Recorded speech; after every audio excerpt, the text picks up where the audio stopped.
யார் கிறிஸ்தவர்கள்? இது இயேசு கிறிஸ்துவுக்குள் பிரியமான என் சகோதர சகோதரிகளே, இந்த நிமிட நட்சத்திரக்கு இயேசுவின் நாமத்தில் நான் உங்களை அன்போடு அழைக்கிறேன். யார் கிறிஸ்தவர்கள்? 2 கொரிந்தியர் 5:17 வாசிக்கிறோம். 2:5:17, ஒருவன் கிறிஸ்துவுக்குள் வாழ்ந்தால் அவன் புதிய படைப்பாய் மாறுகிறான். பழையன கழிகிறது, புதியன மலர்கிறது. கிறிஸ்துவுக்குள் யார் புதிய படைப்பாய் புதிய சிந்தை கொண்டு புதிய வாழ்வு வாழ ஆரம்பிக்கிறார்களோ அவர்கள் கிறிஸ்தவர்கள்.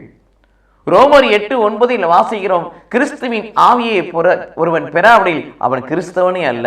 கிறிஸ்துவின் ஆவியை பெறுகின்ற பொழுது, நம்பிக்கையின் வழியாய் பெறுகிற, பெந்தெகோஸ்தை அனுமதி தருகிற கிறிஸ்துவின் ஆவியை பெறுகின்ற பொழுது அவர்கள் கிறிஸ்தவர்கள். எல்லாவற்றும் மேலாக நற்செய்தி வழியாக நான் உங்களை கிறிஸ்தவர்களாக ஈண்டெடுத்தேன் என்று பவுலடியார் சொல்லுகிறார். 1 கொரிந்தியர் 4:15, நற்செய்தியின் வழியாக நான் உங்களை கிறிஸ்தவர்களாக ஈண்டெடுத்தேன். நற்செய்தியை பார்ப்பவராய், படிப்பவராய், கேட்பவராய், புறக்கணிக்காதவராய், அதற்கு செவிமடுப்பவராய், கீழ்ப்படுபவராய், நற்செய்தியாய் வாழ்பவராய் நீங்கள் நான் வாழுகின்ற பொழுது, மாறுகின்ற பொழுது அந்த நற்செய்தியின் வழியாகவே நாம் கிறிஸ்தவர்களாக ஈண்டெடுக்கப்படுகிறோம்.